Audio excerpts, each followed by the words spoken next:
ఇవాళ ఎంత దారుణంగా ఉంది రేవంత్ రెడ్డి గారి పరిపాలనలో పరిస్థితి అంటే పేర్లు చెప్పను ఆ ఎమ్మెల్యేలు కూడా ఇబ్బంది పడతారు.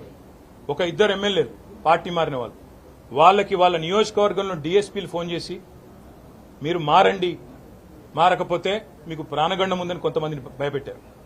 స్వయంగా పోలీస్ అధికారులు ఫోన్ చేసి వాళ్ళ భయభ్రాంతులకు గురి చేసే విధంగా చేస్తున్నారు.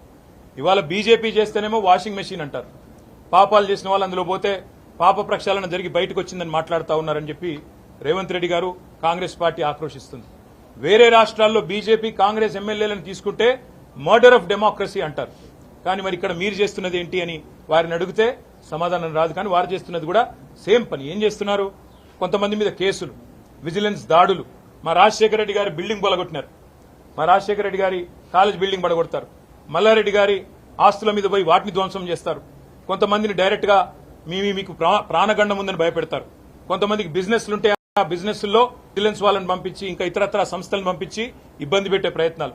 ఎవరన్నా నిర్మాణ రంగంలో ఉంటే వారిని జీఎంసీ ద్వారా హెచ్ఎండిఏ ద్వారా భయభ్రాంతులకు గురి చేయడం. ఇవాళ బడేబాయికి చోటాబాయికి పెద్ద తేడా ఏం లేదు. బడేబాయి అక్కడ చేస్తున్న పని ఇక్కడ ఈయన చేస్తున్నాడు చోటాబాయి, ఏం తేడా లేదు. ఆయన తనకుండే అన్ని సంస్థలను వాడుతున్నాడు, బెదిరిస్తున్నాడు రాజకీయ పార్టీలను, వైరపక్షాలను.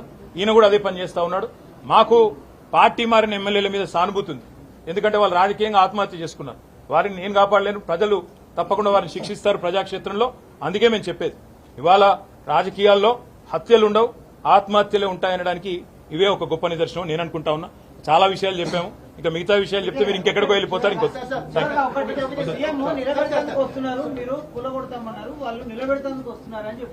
సరే, ఇప్పుడు బ్రదర్ ఒక్క మాట, ఎవరైతే కూలగొడతామని చెప్పారో మొట్టమొదటి పార్టీలో చేరిందే ఆయన. ఇప్పుడు మాకు డౌట్ ఏమొస్తుందంటే, ఏ కడియం శ్రీహరి అయితే చెప్పిండో ఆయన ముందు నుంచే కోవట్టుకున్నాడేమో, ముందు ఆయనతోనే చెప్పించి కథంతా చేస్తున్నాడేమో అని మాకు డౌట్ వస్తుంది.